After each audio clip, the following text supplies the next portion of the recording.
Aujourd'hui, nous allons voir un enseignement sur le ministère des anges auprès des hommes.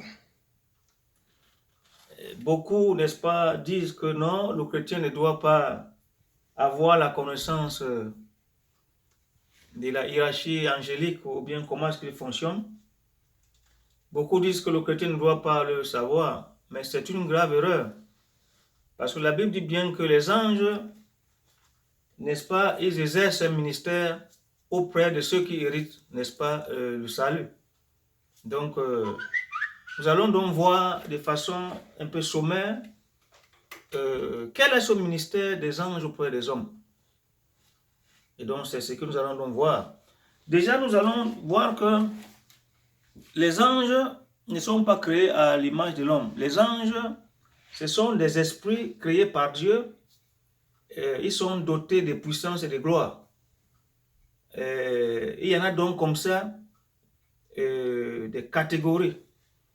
La première catégorie de ces anges, on va les énumérer, c'est donc les chérubins.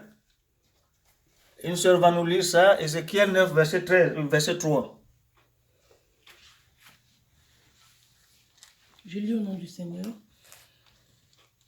Amen. Ézéchiel 9, verset 1 à 3. Puis il cria d'une voix forte à mes oreilles.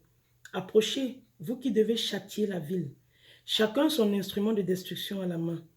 Et voici, 6 hommes arrivèrent par le chemin de la porte supérieure du côté du septentrion, chacun son instrument de destruction à la main. Il y avait au milieu d'eux un homme vêtu de lin et portant une écritoire à la ceinture. Ils vinrent se placer près de l'autel d'airain. La gloire du Dieu d'Israël se leva du chérubin sur lequel elle était et se dirigea vers le seuil de la maison.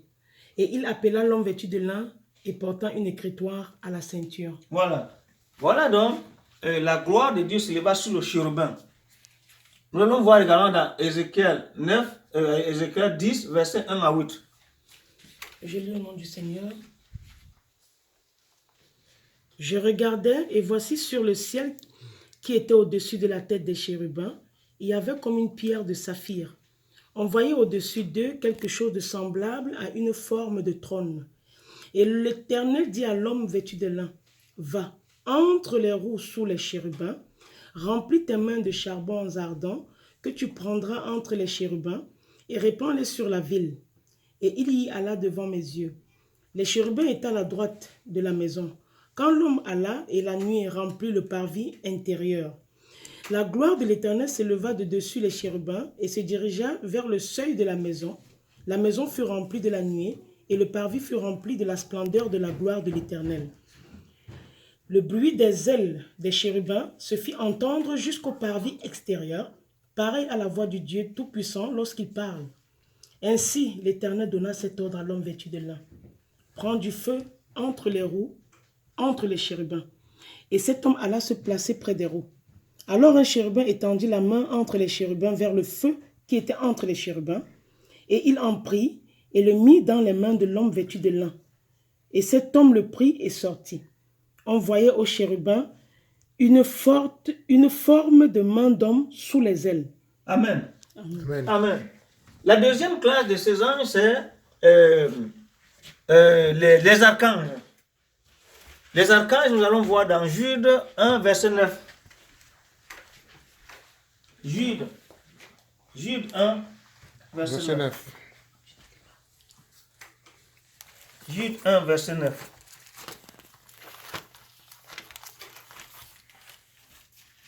Jude 1, verset 9. La parole du Seigneur, Jude 1. Je lis la parole du Seigneur. Amen. Jude, épître du Jude 1, verset 9. À partir du, oui, À ça, partir c'est du ça, verset c'est- 9. Oui. C'est ça. Jude, verset 9, c'est ça. Verset 9, oui. Or, l'archange Michel, lorsqu'il contestait avec le diable et lui disputait le corps de Moïse, n'osa pas porter contre lui un jugement injurieux. Mais il dit que le Seigneur te réprimande. Amen. Amen. Amen. Voilà donc c'est une autre catégorie d'anges. Cet ange, n'est-ce pas, qui est venu pour dire aux malins, ne touche pas le corps de Moïse, parce que ce corps avait été consacré, n'est-ce pas, par l'huile d'onction. Voilà, dans le sacerdoce. Il ne devait donc pas toucher ce corps. De même que nous également chrétiens, lorsque nous recevons le Saint-Esprit, le diable, même lorsque nous mourons, il n'a pas droit à toucher, n'est-ce pas, à notre corps, même lorsqu'il est mort, parce que notre corps a été consacré, n'est-ce pas, à notre conversion lorsque nous recevons le Seigneur. Donc, la troisième classe, c'est les dominations. Nous allons lire dans Ephésiens 3, verset 10. À partir du verset 8. À partir du verset 8. Je lis la parole du Seigneur. Amen. Ephésiens 3, du verset 8 au verset 10.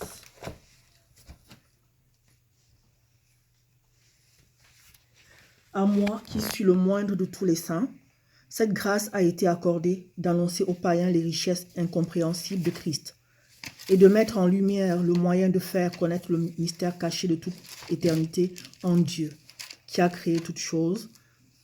C'est pourquoi les dominations et les autorités dans les lieux célestes connaissent aujourd'hui par l'Église la sagesse infinie variée de Dieu. Amen. Amen. On dit, je vais couper au verset 10, Ephésiens 3, verset 10, afin que les dominations et les autorités dans les lieux célestes connaissent aujourd'hui par l'Église la sagesse infiniment variée de Dieu. Voilà donc cette catégorie d'anges. Il y a donc les dominations et les autorités qui, n'est-ce pas, veillent sur l'Église, n'est-ce pas, locale lorsque l'Église est assemblée. Ce sont ces anges-là qui descendent lorsqu'on dit que la femme doit porter le voile.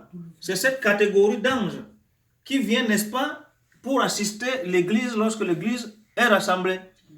Et donc, c'est donc les deux catégories d'anges-là qui veillent, n'est-ce pas, sur l'Église locale. Et descendent parce que les anges ne connaissent pas le plan de Dieu. Mais lorsque l'Église est rassemblée, parce que Dieu a doté l'Église des dons, les dons de paroles de connaissance, le don de paroles de sagesse, le don de prophétie. Lorsque l'Église commence donc à révéler les mystères par l'Esprit, ces anges sont donc, n'est-ce pas, ils sont heureux d'écouter, n'est-ce pas, ce plan-là. Ils sont heureux, le pourquoi, n'est-ce pas, ils descendent lorsque l'Église est rassemblée. Et vous voyez donc que lorsque les femmes ne sont pas voilées dans l'assemblée chrétienne, dans une assemblée dite, n'est-ce pas, des enfants de Dieu, ils ne peuvent pas bénéficier, n'est-ce pas, de toutes les grâces. Dieu, même le Saint-Esprit, ne peut pas, n'est-ce pas, leur parler parce qu'il y a quelque chose qui manque. Surtout les sœurs, elles sont très bénéfiques pour l'église locale lorsque l'église est assemblée, surtout lorsqu'elles sont, n'est-ce pas, voilées. Voilà. Nous allons voir la cinquième catégorie, c'est les séraphins. Ésaïe 6, verset 2. Je lis la parole. L'année de la mort du roi, des séraphins se tenaient au-dessus de lui. Ils avaient chacun 6 ailes. 2 dont ils se couvraient la face, 2 dont ils se couvraient les pieds, et 2 dont ils se servaient pour voler. Amen. Amen. Les séraphins, donc, c'est une catégorie d'anges qui sert, n'est-ce pas, devant le trône de Dieu. Ils servent donc devant le trône de Dieu et ils se couvrent la face à cause, n'est-ce pas, de la gloire, la puissance de Dieu. La Bible même nous dit que Jésus-Christ est assis dans une lumière inaccessible. Et donc, comme Dieu, on ne peut pas voir Dieu, les anges même ne peuvent pas voir la splendeur, la gloire, n'est-ce pas, de notre Seigneur. Ils ne peuvent pas, alors ils doivent se couvrir la tête, c'est ça? Ils se couvrent la tête. Ils se couvrent alors quoi encore? Deux dont ils se couvrent la face. La face, voilà. 2 dont ils se couvrent les pieds. Les pieds, voilà. Et 2 dont ils se servent pour voler. Pour voler. Et donc ce sont, n'est-ce pas, la cinquième catégorie de ces anges-là. Nous allons voir la sixième catégorie, les trônes. La sixième et la septième catégorie, les trônes et les dignités. Colossiens 1, verset 16. Je lis la parole du Seigneur. Amen. Colossiens 1, verset 16. Car en lui ont été créées toutes les choses qui sont dans les cieux et sur la terre, les visibles et les invisibles, les trônes, les dignités, les dominations, les autorités. Tout a été créé par lui et pour lui. Amen. Amen. Voilà. Et donc, c'est cette dernière catégorie, la sixième et la septième, qui sont dans des trônes, des dignités, parce que ce sont des anges servants. C'est des anges, n'est-ce pas, servants, n'est-ce pas, autour, n'est-ce pas, du trône de Dieu. Nous allons voir tout à l'heure ce que c'est que les 24 veillards, parce qu'on dit souvent qu'il y a les 24 veillards qui, n'est-ce pas, sont autour, n'est-ce pas, du trône de Dieu. On nous parle également des 16 esprits, n'est-ce pas? Et donc, il y a donc, parmi ces anges dont on nous parle, on va faire très rapidement, il y a donc les anges messagers. Il y a donc, n'est-ce pas, les anges messagers. Amen. Il y a donc les anges messagers. Et je voudrais donc préciser que c'est dans cette catégorie angélique que certains anges ont donc quitté, on dit dans Genèse 6, parmi ces anges, il y a un tiers qui sont tombés. C'est dans cette catégorie-là. Et cette catégorie. C'est parmi ces catégories de ces anges-là qu'un tiers est donc tombé sous la révolte, n'est-ce pas, de Lucifer. Et nous voyons également dans Genèse 6, on dit qu'ils ont abandonné leur demeure. C'est parmi ces catégories que ces anges ont, n'est-ce pas, quitté. Donc pourquoi vous voyez quand la Bible parle des autorités, des dominations, ce sont ces catégories d'anges-là. C'est là que, n'est-ce pas, ces anges, la plupart ont laissé, n'est-ce pas, leur demeure. Ici, c'est la classe là. Donc, on nous parle des dominations, des autorités, ainsi de suite. Et c'est parmi donc ces gens. Vous allez donc trouver que dans Genèse 6, la Bible dit que les fils de Dieu ont abandonné leur demeure pour faire l'impudicité avec les fils, avec des filles des hommes. Et donc, il s'agit donc de ces anges-là. C'est pour cela que vous allez voir donc que ces anges sont restés avec leur puissance, mais ils ont perdu leur autorité. Amen. Amen. Et donc, il y a donc parmi ces anges, donc ici, il y a, parce que vous allez donc voir que ça, c'est une classe d'anges. Mais il y a donc des milliers, des sous-classes, des milliers dans chacune. Par exemple, lorsqu'on parle de 24 veillards, lorsqu'on parle de 24 classes de sacrificateurs, il y avait dans les 24 classes de sacrificateurs, les chefs de chaque classe de sacrificateurs. Et donc, c'est exactement comme ça que, n'est-ce pas, cette classification angélique est, n'est-ce pas, faite. C'est pour cela que la Bible parle donc de l'armée céleste. Vous allez donc voir, par exemple, si nous lisons, vous allez voir parfois, parce qu'il y a des gens qui vous disent que non, Dieu ne se manifeste pas parmi les hommes. Dieu s'est toujours manifesté parmi les hommes. Avant qu'on ne parle donc des anges messagers, nous allons lire dans Luc, chapitre 1er, verset. Luc, chapitre 1er. C'est un peu long cette étude-là, mais nous allons, n'est-ce pas, faire le mieux pour écourter. Luc, chapitre 1. 38, et tu m'avais... Voilà, voilà. Mais tu avais fait lire... Voilà. Et nous allons 1. 36. Voilà,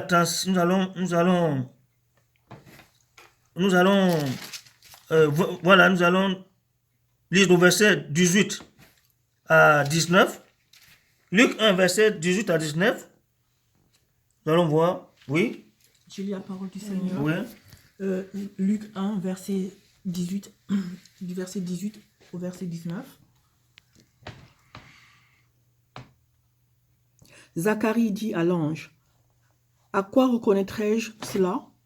Car je suis vieux et ma femme est avancée en âge. » L'ange lui répondit, « Je suis Gabriel, je me tiens devant Dieu. J'ai été envoyé pour te parler et pour t'annoncer cette bonne nouvelle. » Amen. Donc, ouais, de la même que vous allez voir dans un gouvernement, il y a ce qu'on appelle des émissaires. Des gens souvent qu'on envoie. Vous comprenez? En fait, le gouvernement terrestre n'est qu'une mauvaise photocopie de ce qui se passe au ciel. Donc, il y a donc des anges qui sont des anges messagers que Dieu dépêche souvent auprès des hommes, soit pour les instruire, soit pour les donner, n'est-ce pas, une recommandation de Dieu, pour les signifier, n'est-ce pas, d'un décret du Seigneur. Amen. Amen. Et nous allons par exemple voir dans toujours les anges messagers. Il y a des anges, n'est-ce pas, qui, vous allez noter, il y a les anges messagers et puis les anges qui exécutent les jugements de Dieu sur les hommes et sur la création. On note ça. Les anges qui exécutent les décrets de Dieu Les anges messagers. Il y a les anges messagers, les anges messagers. Les anges et les anges qui exécutent les décrets et les jugements de Dieu sur la création et sur les hommes.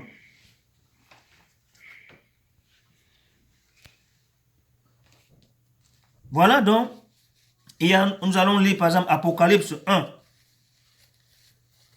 pour voir par exemple les anges. On avait parlé des anges messagers. Il y a Oui. les anges messagers à part Oui. et les anges messagers qui exécutent les décrets. Voilà, C'est tout à ça, fait. Les décrets et les jugements de Dieu sur les hommes et sur la création. Par exemple, parmi ces anges, donc toujours le messager, parce que ce sont les anges que Dieu envoie. Et donc, ces anges-là, vous allez par exemple voir dans le livre d'Apocalypse, ces anges exécutent les jugements de Dieu. Ils exécutent les jugements de Dieu. Par exemple, lorsque nous lisons, allons par exemple dans Apocalypse, je vais lire Apocalypse 1er. Apocalypse 1er, on va voir. Verset 1 à 2. C'est ça? Ah oui, Apocalypse 1, du verset 1 au verset 2. C'est ça? Révélation de Jésus-Christ que Dieu lui a donné pour montrer à ses serviteurs les choses qui doivent arriver bientôt, qu'il a fait connaître par l'envoi de son ange à son serviteur Jean. Il a fait quoi? Il a fait connaître Par par l'envoi, l'envoi de son ange. il envoie Un ange. un ange. C'est toujours un ange messager. Maintenant, là, vous allez donc voir quand maintenant nous lisons dans, par exemple, Apocalypse 6, alors dans Apocalypse 6,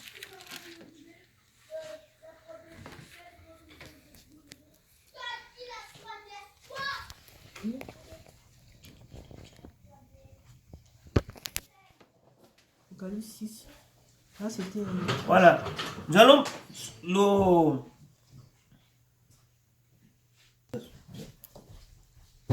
nous sommes dans Apocalypse 6. Nous parlons, n'est-ce pas, maintenant des anges qui exécutent les décrets et les jugements de Dieu. Par exemple, là, dans Apocalypse 6, on nous dit, je regardais quand l'agneau ouvrit un des 7 sceaux. J'entendis l'un des 4 êtres vivants qui disait, comme d'une voix de tonnerre, viens. J'ai regardé, voici parut un cheval blanc. Celui qui le montait avait un arc, une couronne lui fut donnée. Il partit en vainqueur pour vaincre. Quand il ouvrit le second sceau, j'entendis le second être vivant qui disait, viens.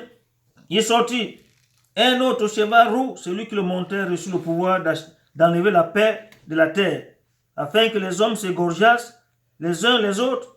Une grande épée lui fut donnée. Voilà, n'est-ce pas, cet ange qui exécute le jugement, n'est-ce pas, de Dieu sur terre. Il y a donc ces anges-là, eh bien, qui exécutent d'une part les jugements de Dieu sur terre et d'autre part qui exécutent les jugements de Dieu sur les hommes et sur la création. Amen. Amen. Nous allons par exemple voir toujours dans nous allons par exemple lire nous allons voir dans Apocalypse 8. Apocalypse 8. Toujours, ces anges exécutent, n'est-ce pas, les jugements de Dieu. Je lis, quand il ouvrit le 7e sceau, on a, n'est-ce pas, passé un peu, parce que on a passé un peu, n'est-ce pas, pour avancer. Vous allez voir, n'est-ce pas, le reste. Quand il ouvrit le 7e sceau, il eut dans le ciel un silence d'environ une demi-heure. Et je vis les 7 anges qui se tiennent devant Dieu, et 7 trompettes leur furent données. Et notre ange vint, il se tint sur l'autel et un ascensoir d'or. On lui donna beaucoup de parfums, afin qu'il les offrît avec les prières de tous les saints sur l'autel d'or qui est devant le trône. La fumée de parfum monta avec les prières des saints de la main de l'ange devant Dieu. L'ange prit l'ascensoir, le remplit du feu de l'autel, le jeta sur la terre. Il eut des voix, des tonnerres, des éclairs et un tremblement de terre. Lorsque nous verrons l'étude sur le retour du Seigneur à la fin des temps, nous allons, n'est-ce pas, voir que ici, le Seigneur est en train de se souvenir des prières de tous les enfants de Dieu, des gémissements des enfants de Dieu, dans la prière, dans les jeûnes, dans le service chrétien, dans tout ce que les enfants de Dieu ont souffert sur terre ici en son nom. Le Seigneur se souvient de ça. Et c'est à cause de ça dont maintenant, les enfants de Dieu qui sont torturés, qui sont égorgés, eh bien, c'est de ça qu'il s'agit ici. Le Seigneur va se souvenir de ça. Il va juger ce monde à cause des enfants de Dieu. Et donc, là c'est en passant. Et nous allons donc voir, nous avons vu, maintenant on va passer, par exemple, nous allons voir parmi les anges qui exécutent les jugements de Dieu. Toujours, nous allons par exemple lire 2 Samuel 24, versets 1 à 13. 2 Samuel 24. 2 Samuel 24, Verset 1 à 13. verset 1 à 13. 2 Samuel 24, verset 1 à 13. Il faut tout lire. C'est ça, 2 Samuel 24. Oui, c'est une affaire qui parle, n'est-ce pas, du dénombrement. On connaît, n'est-ce pas ça? Alors, sœur, tu vas lire Je lis le nom du Seigneur Jésus-Christ. Amen. à haute voix pour que... 2 Samuel 24.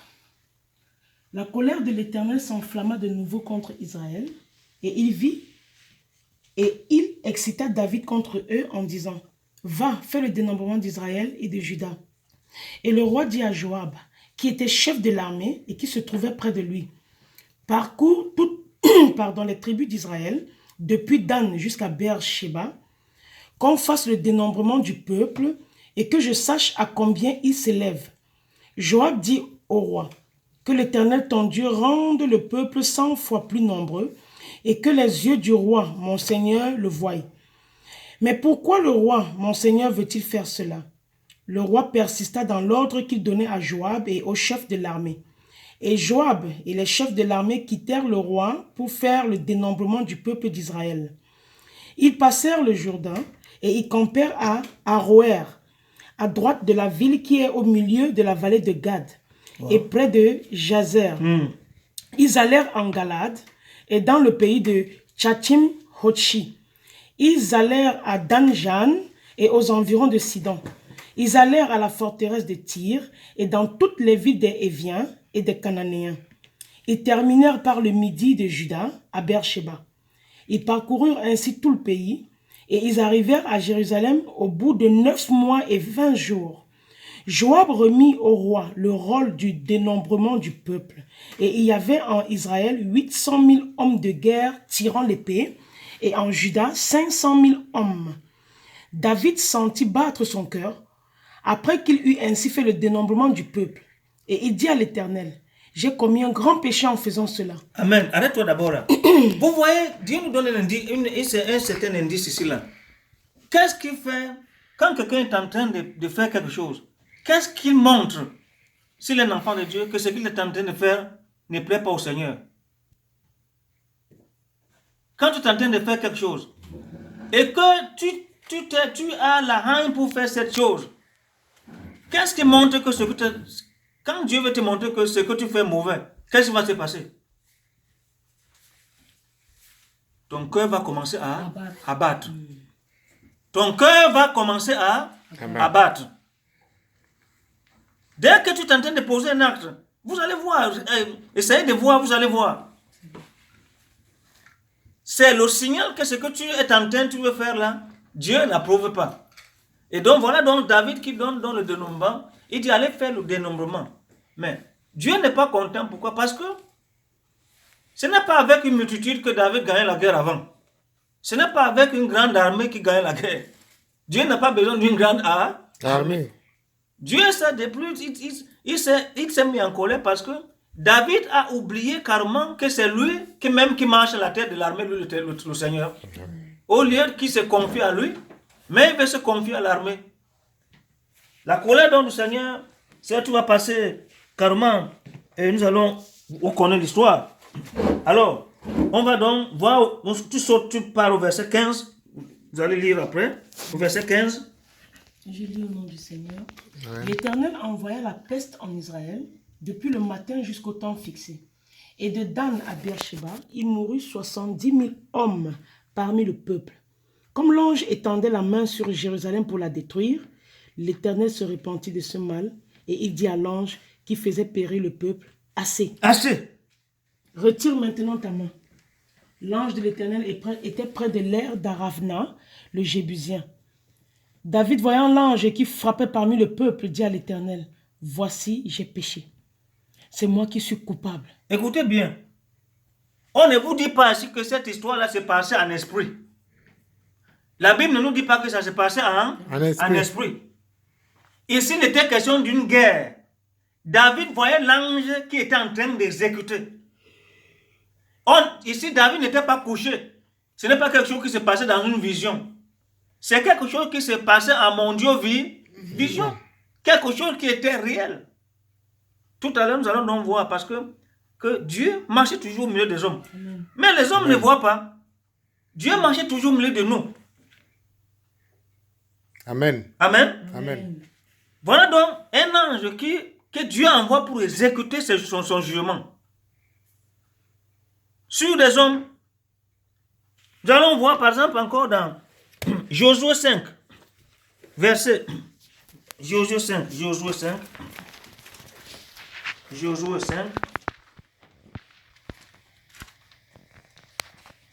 verset 1 à 15. Mais nous allons commencer au verset 13. Vous allez mettre Josué 5, verset 1 à 15.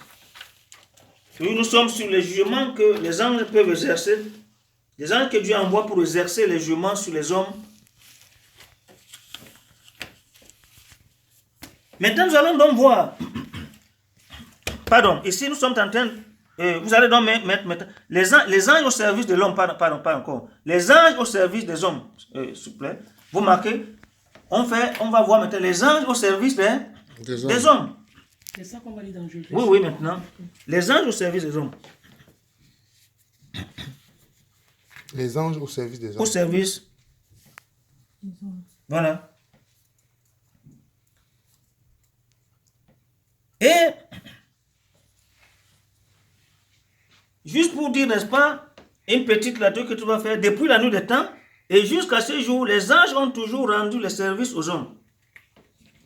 Que nous soyons conscients ou non, nous avons échappé à bien des tourments à cause d'une intervention d'un ange envoyé par Dieu. Amen. Même si c'est-à-dire que même quand tu es dans l'ignorance, tu ne connais pas Dieu, Dieu t'a souvent sauvé des situations alors que c'est un ange qui l'a envoyé pour te sauver de ces situations. Et toi, tu vois seulement que j'étais dans une situation, je m'en suis sorti. Mais comment ça? Alors que c'est un ange. Nous allons voir. Et il y a donc des anges que Dieu nous envoie pour le combat spirituel. Et nous verrons ça, ce qu'on appelle le combat spirituel, parce qu'il n'y a pas le ministère de combat spirituel, ça n'existe pas. Amen. Amen. Josué 5, verset 1 à 15. Nous allons lire à partir du verset 13. Tu mets Josué 5, verset 1 à 15. Mais pour avancer, nous allons commencer à partir du verset 15. 13. À partir du verset 13. Et vous allez donc voir quelque chose d'important maintenant qui va échapper. Quelqu'un est là? Je lis la parole du Oui. Seigneur. Amen. Josué 5, de 13 à 15. Comme Josué était près de Jéricho, il leva les yeux et regarda. Voici un homme se tenait debout devant lui, son épée nue dans la main. Il alla vers lui et lui dit, « Es-tu des nôtres ou de nos ennemis ?» Il répondit, « Non, mais je suis le chef de l'armée de l'Éternel. J'arrive maintenant. » Josué tomba le visage contre terre, adora, et dit, « Qu'est-ce que mon Seigneur dit à son serviteur. La première des choses que Dieu... Amen. Et le chef de l'armée de l'Éternel dit à Josué, ôte tes souliers de tes pieds, car le lieu sur lequel tu te tiens est saint. Et Josué fit ainsi. La première des choses que le Seigneur me révèle ici, là, ce n'est pas un ange ici, c'est Dieu lui-même. Amen. Amen. Amen. L'ange, si c'était un ange, il aurait dit à Josué de ne pas se prosterner. Amen. Ici, c'est le Seigneur lui-même qui parle ici. Amen. C'est lui-même qui se manifeste ici en forme humaine. C'est le Seigneur lui-même. Amen. Donc Dieu marche souvent au milieu des hommes. Mais c'est que nous ne Amen. prêtons pas attention. L'ange aurait pu dire, comme à l'Apocalypse, Avec Jean.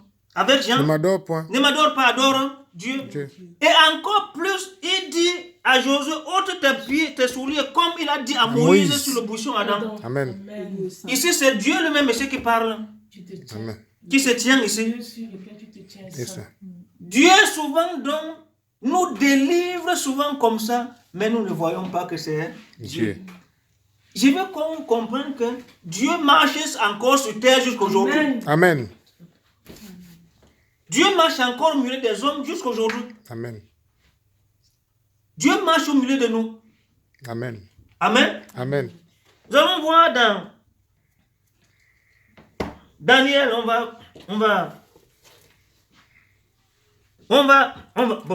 va aller dans Genèse 18. Genèse 18.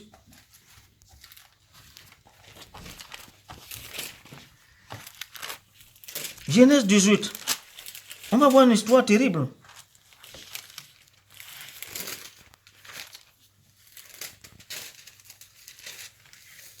Quelqu'un va lire à partir de Genèse 18. C'est Milly, tu peux nous lire?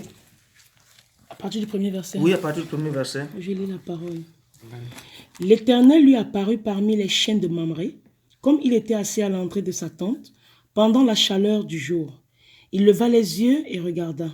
Et voici, 3 hommes étaient debout près de lui. Quand il les vit, il courut au-devant d'eux, depuis l'entrée de sa tente, et se prosterna en terre. Arrête-toi d'abord. La Bible ne dit pas que les 3 hommes ont apparu. On dit l'Éternel apparu. Mais il apparu avec 3 hommes. Il vient, c'est 3 hommes qui se présentent. Mais on dit que c'est l'Éternel lui-même qui est venu ici. Il se montre en 3 Personne. Dieu se montre ici en 3 personnes.